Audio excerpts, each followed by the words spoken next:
10 years before the Cold Dynasty's collapse and rise of his son. The infant's pod burned like a falling curse through the violet clouds of the unnamed world. Inside the pod, the child did not cry. His eyes were open wide, dark, and far too aware for a scion barely past infancy. Name: Broko. Appearance: dark brown skin, red eyes and black upward spiky hair. Race: scion, elite class, dormant evil bloodline. Base power level, arrival, 3500. In the void of his small mind lived a second life. A former human from Earth. As an old fan, someone who had memorized timeliness, both canon and fan manga, transformations, betrayals, genocides, and the eventual extinction of his new people. And worst of all, someone who knew exactly why this mission existed. King Cold's order. Broko remembered the voice over the transmission. Send the scion brat. King Cold did not waste soldiers on uncertain conquests. This planet was catalogued only as Xerophon and was marked with a single phrase. Hostile. Unassimilated. High energy readings. No galactic contact. Scouts had vanished. Drones had gone silent. One low-level Freezer Force commander had been torn apart mid-transmission by something unrecorded. So King Cold chose efficiency. A scion child. Expendable. Replaceable. Useful even in death. If the planet fell, Cold gained a new world. If the child died, Cold gained data. Broko understood the truth the moment the pod launched. This was a suicide mission. And 10 years later, Freezer would inherit the Empire. Meaning he was alone and most likely no rescue or backup was coming. Impact. The pod struck a mountain plateau, carving a smoking trench across black stone veined with glowing minerals. Broko crawled out an hour later. The sky above was different. It had 3 suns, each dim, arranged like a watching triangle. The air crackled with energy, dense enough that even breathing felt heavy. He clenched his fists. Good. High ambient key density. That alone explained the planet's absurd fluctuating readings. Broko activated the pod scanner. It screamed. Ambient lifeform power level, average. 18,000–22,000. His jaw tightened. Even intelligent warriors and primitive animals were stronger than most Freezer Force elites. And him. 3,500 and after Great Ape transformation 35,000. But he was still small and alone. He didn't panic too much, relying on his adult mind to stay rational. He couldn't afford to start panicking. Luckily he landed in the uninhabited region of this planet. Year 1. Broko's first victory was not in combat against the native intelligent life, rather it was in survival. He learned quickly that brute force would get him annihilated by the stronger creatures, so strategy was key. The natives could sense ki instinctively, and that includes the wildlife. Every reckless blast was a beacon. So he dug. Using controlled ki bursts and raw scion strength, he hollowed out a cavern beneath the plateau deep enough that energy signatures diffused into the planet's strange mineral crust. This grueling process indirectly helps Broko basic ki manipulation and sensing. The stone here absorbed ki and surprised him. That discovery saved his life. For the first months, Broko did nothing but observe. The people of Xerophon, native POV. They called themselves the Theory Concord. To them, the planet was divine flesh. The land pulsed with living energy, and ki was not merely a weapon but sacrament. Children were taught 3 disciplines. Vera, external ki shaping, blades, barriers, constructs. Solon, internal amplification through ritualized breathing and chants. Astray, magical ki invocation, binding energy to symbols, blood, or faith. Their religion was absolute. They believed the universe existed for them and them alone. All outsiders were heretical distortions. So when the star demon child landed, they felt it, a wrongness, a scar in the planet's ki flow. And they prepared to purge it. First encounter, month 7. Broko was meditating when the cavern wall sang. A vibration passed through the stone, harmonic in resonance. He rolled aside just as the wall exploded inward. 3 figures entered, tall, pale-skinned and glowing sigils carved into their flesh. Theory Warrior Monks. Power Levels. Warrior A, 19,200. Warrior B, 20,100. Warrior C, 21,400. Broco quickly stood. No screaming, no insults or taunts. Just calculation. He exploded forward. Battle Power Levels. Broco, suppressed, 3,500. 5,200, Saiyan Adrenaline Boost. He moved faster than they expected but not fast enough. A blade of condensed Veda ki carved across his shoulder, bone exposed. Another monk struck his chest with a Solon enhanced palm. 6 ribs shattered. He flew through stone. Pain was absolute, but to a Saiyan it was fuel. Broco laughed in pain with blood in his mouth. Good, Broco said. This is how it starts.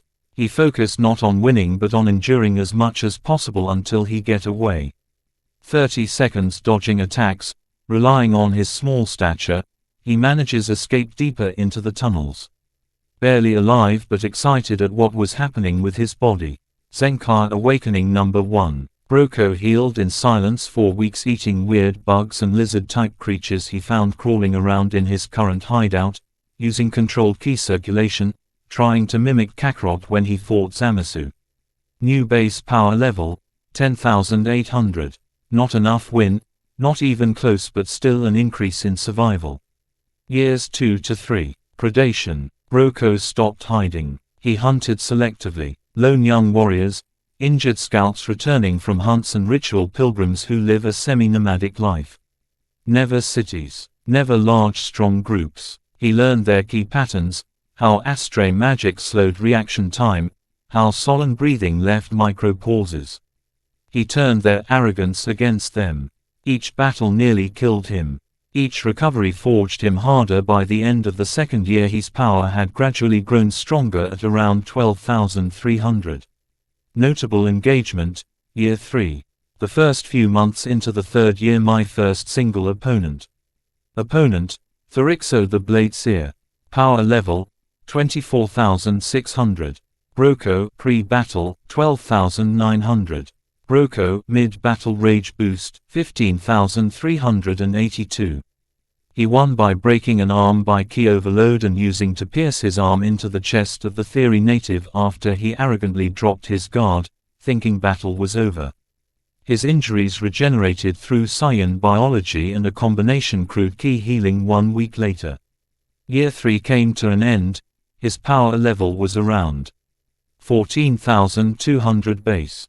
Year 4. During this year he completely avoided contact with the natives and focusing on training his ki sensing. This planet's environment was perfect for that. Within 3 months of ki manipulation by creating different sized ki balls and trying to dodge them blindfolded to get used to feeling his own energy first, he managed to increase his ki control and sensing to a level where I can sense ki in a 50-kilometer radius. Towards the end of the year I started hunting powerful beasts and watched and learned how they fought and used their ki to fight. By the end of year 4 my power level was 18,700. Year 4 end. By year 5, Broco could finally stand against an average Theory warrior. Barely. Native perspective. The Theory Concord panicked. Their scriptures did not account for an enemy that grew stronger through suffering.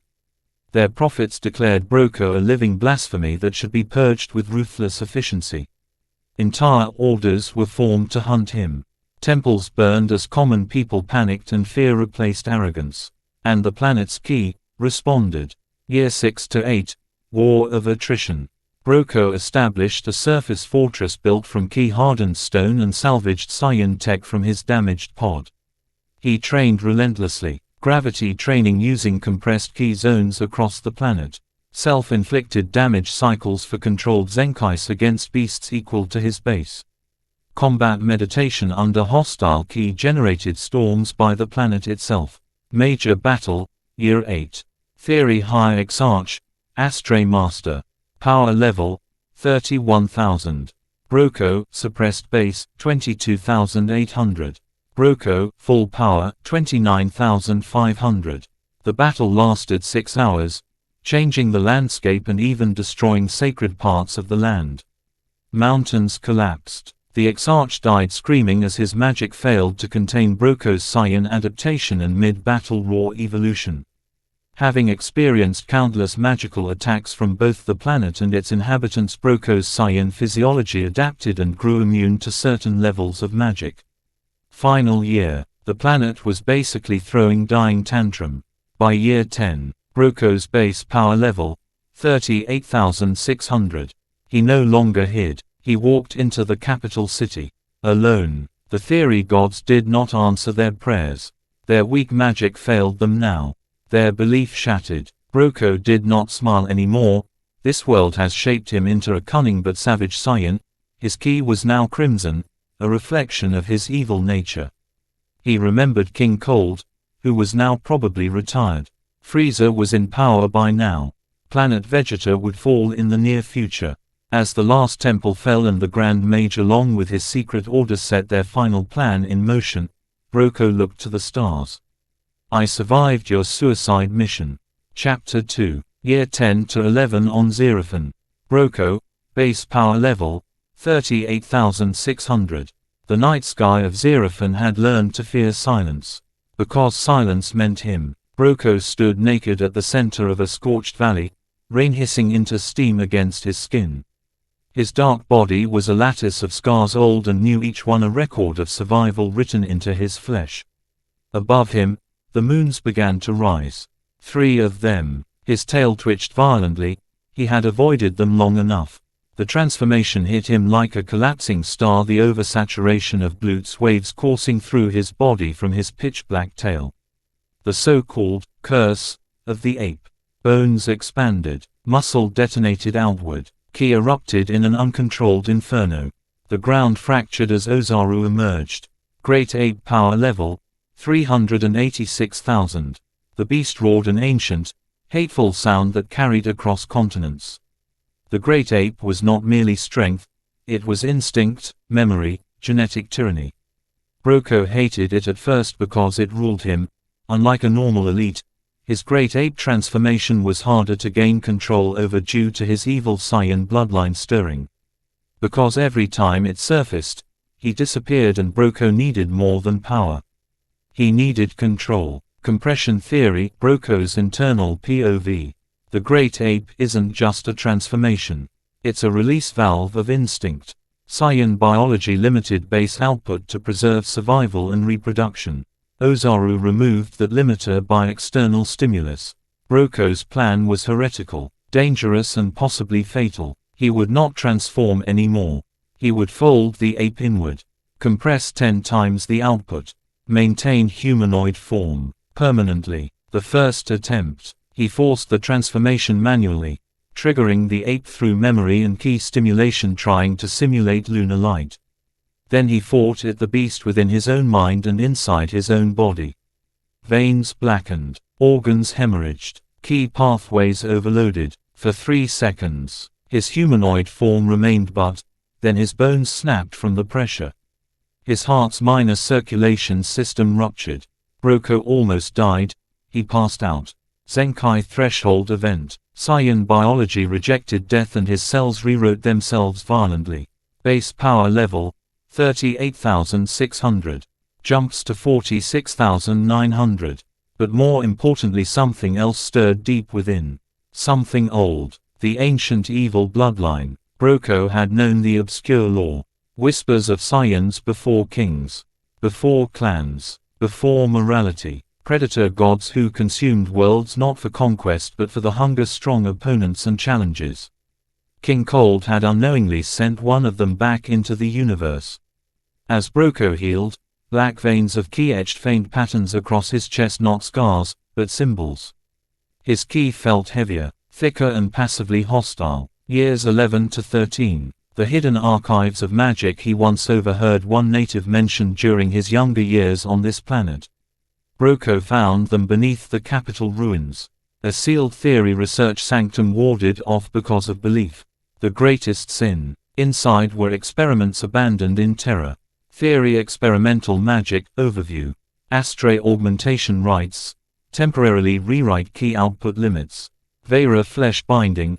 Reinforce organs and bones with permanent energy infusion. Solemn degradation fields, forced rapid adaptation through sustained damage. Black sigil magic, forbidden. Removed natural constraints from power growth. Roko smiled slightly as he absorbed it all and took his time to completely understand these magics. But unlike the natives, he didn't chant. He didn't pray. He forced the magic to obey. Willpower is key. Year 13. He stood again beneath the moons and triggered the ape. And crushed it inward. Muscle density increased tenfold. Key pressure was stabilized. His body screamed but did not break this time. Permanent state was achieved. Compressed ape state passive, always on. Physical strength times 10. Key output times 10. Durability times 15. New effective base power level, 469,000. Still humanoid. Still him. But the eyes. They were no longer common cyan black. They were now red as the aura that surrounds him. King Cold's POV. Cold listened to his enforcers. He did not panic. He sent his most trusted and battle-tested professionals. Cold Force Execution Unit. Arrival on planet Xerophon. 6 ships pierced the atmosphere. Elite veterans. Planet breakers. Enemy power levels. Commander Vrax, 280,000. Lieutenant Hesk, 240,000. Shock troopers times 6, 120,000 minus 150,000. They expected some weak savage resistance from the Cyan they looked down due to their rank. They did not expect a monster. The